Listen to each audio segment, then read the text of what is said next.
السلام علیکم۔ وعلیکم السلام۔ حضرت صاحب سے میرا سوال ہے کہ ماہ محرم میں جو عموماً کھچڑا پکایا جاتا ہے اس کی اصل کیا ہے؟ دیکھیں اصل جو ہے نا، انہوں نے اصل پوچھی ہے، لفظ ہے اصل، یعنی بنیاد اس کی کہ یہ کھچڑا کیسے رائج ہوا، شاید یہ اگر پوچھنا مقصود ہے تو اب یہ تاریخ کا واقعہ ہے کہ جب معرکہ کربلا ختم ہوا، یزیدی لشکر جو تھا انہوں نے اپنے مقتولوں کو دفن کر لیا اور اہل بیت اطہار کے نو شگفتہ پھولوں کو، ان کے جوانوں کو اور شہیدوں کو یوں بے گور و کفن چھوڑ گئے۔ یہ جب وہاں سے کوچ کر گئے تو قریبی کوئی گاؤں، غالباً مقام غادریہ یا بہرحال کسی قریبی گاؤں سے کچھ لوگ وہاں آئے اور انہوں نے اہل بیت اطہار کے جو شہداء تھے ان کی تدفین کی اور ان کے ایصال ثواب کے لیے کچھ اناج، چاول، گیہوں، کڑک جس کو آپ بولتے ہیں، کچھ دالیں، اس طرح مکس کر کے کوئی غذا تیار کی۔ وہ کھچڑا وہی یعنی کہ مکسچر، تو وہ کھچڑا سا بن گیا یا کھچڑا ہی بن گیا، جس کو حلیم بھی آج کل بولتے ہیں۔ مجھے حلیم بولنے میں مزہ نہیں آتا، حلیم اللہ تعالیٰ کا صفاتی نام ہے، تو اب یہ لفظ بول کر میں اس کو کھاتا ہوں، مزہ نہیں آتا کہنے میں۔ جائز ہے، جو لوگ کہتے ہیں گناہگار نہیں ہے۔ کھچڑا جب اس کا متبادل لفظ موجود ہے تو اپنے یہ بولتے ہیں کھچڑا۔ تو وہ کھچڑا انہوں نے ایصال ثواب کے لیے پکایا تھا۔ یہ تاریخ کا واقعہ ہے اور ایصال ثواب کی اصل شریعت میں موجود ہے۔ ایصال ثواب کرنا جائز ہے۔ دعائے مغفرت بھی ایک طرح سے ایصال ثواب ہی ہے کہ مرنے والے کو بعد میں فائدہ پہنچایا ہم نے۔ دیکھا جائے تو یہ نماز جنازہ اگرچہ فرض کفایہ ہے لیکن ہے ایک طرح کا ایصال ثواب ہی، کیونکہ وہ نماز جنازہ سے مرنے والے کو فائدہ پہنچتا ہے۔ اس میں دعا مانگی جاتی ہے، بلکہ خود نماز جنازہ کے اندر دعا مانگی جاتی ہے،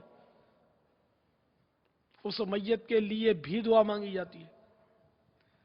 تو بہرحال یہ کہ ایصال ثواب کے لیے اور بھی روایتیں، اور اس ضمن میں فاتحہ کا طریقہ، یہ ایک چھوٹا سا رسالہ ہے جو مکتبۃ المدینہ نے شائع کیا ہے، دعوت اسلامی کی ویب سائٹ پر بھی وہ دیکھا جا سکتا ہے، جس میں وہ اگر کوئی وسوسے ہوں تو انشاءاللہ پڑھیں گے دور ہو جائیں گے۔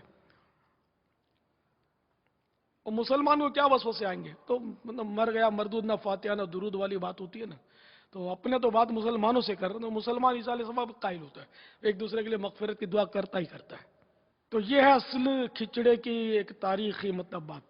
اگر بالفرض اصل نہیں بھی ہے، چلو نہیں ہے اصل، یہ واقعہ بھی چلو آپ ریفیوز کر دو گے بھائی تاریخ کا اور پتہ نہیں کیا ہے اور کیوں ہے، چلو ہوگا۔ تو کھچڑے میں مختلف اناج ڈالے جاتے ہیں، گوشت ڈالا جاتا ہے، پھر گھی، تیل، مسالہ وغیرہ ڈال کر ایک غذا پکائی جاتی ہے، ٹھیک ہے نا، اس کو کھچڑا بولتے ہیں۔ اب بولو کہ آپ ثابت کرو، تو پہلے میں آپ کو بولوں گا کہ آپ کی بریانی ثابت کرو، پھر میں کھچڑا ثابت کرتا ہوں۔ آپ ایڑی چوٹی کا دور لگائیں، ادھر سے لے کر زمین سے پھدک کر آپ بادلوں سے ٹکرائیں پھر گرے، آپ بریانی قرآن و حدیث سے ثابت نہیں کر سکتے۔ کر سکتے ہیں تو میں بیٹھا ہوں، کوئی مجھے ثبوت دے دے، مدنی چینل کا کوئی ناظر جو ہے وہ مطلب ہم کو پیغام دے دے کہ بھائی وہ بخاری شریف کی فلاں روایت میں بریانی کا تذکرہ ہے۔ چلو بخاری شریف کی نہیں، بخاری میں سب خیر صحیح ایک اصطلاح ہے، صحیح یعنی غلط کے مقابل صحیح نہیں، کیونکہ صحت کے اعتبار سے وہ صحیح ایک اصطلاح ہے، اور جو حدیث صحیح نہیں وہ غلط ہوتی ہے ایسا بھی نہیں ہے، بہت ساری اقسام ہیں۔ تو ضعیف حدیث سے ہی ثابت کر دیں کہ وہ سرکار صلی اللہ تعالی علیہ وآلہ وسلم نے یا کسی صحابی نے بریانی کھائی تھی جو مروجہ بریانی جو ہم کھاتے ہیں، کبھی بھی آپ ثابت نہیں کر سکتے۔ تو جو اصل بریانی کے وہ کھچڑے کی بریوں اپنے طے کر لیں گے۔ آپ کی بریانی جب آپ کو اچھی لگتی ہے تو ہم شہدائے کربلا کے ایصال ثواب کے لیے کھچڑا بنائیں تو آپ کو کیوں اچھا نہیں لگتا؟ ٹھیک ہے، آپ کو نہیں بھاتا، آپ کا پیٹ خراب ہے، اس کو ہضم نہیں کر سکتا، تو آپ نہ کھائیں، ہمیں تو کھانے دیں۔ تو انشاءاللہ حسن عقیدت سے اہل بیت اطہار کے نام پر پکا ہوا کھچڑا کھائیں گے تو پیٹ کا درد بھی انشاءاللہ دور ہو جائے گا۔ انشاءاللہ عز و جل۔ حسن عقیدت، عقیدت ہوگی تو انشاءاللہ یہ جو نیاز کا جو کھانا ہوتا ہے نا، یہ اس میں شفا ہوتی ہے، صحیح یقین مانے، عقیدت ہونی چاہیے، نفس نہیں۔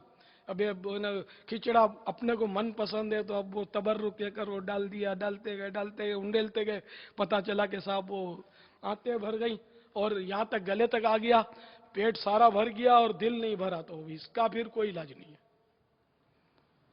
تبرکن اگر پیٹ میں گنجائش کے مطابق آپ نے اس کو تناول فرمایا، امام علی مقام اور اہل بیت اطہار کی عقیدت کا پہلے جام پی کر، تو انشاءاللہ دیکھنا آپ کی بیماریاں دور ضرور ہوں گی انشاءاللہ۔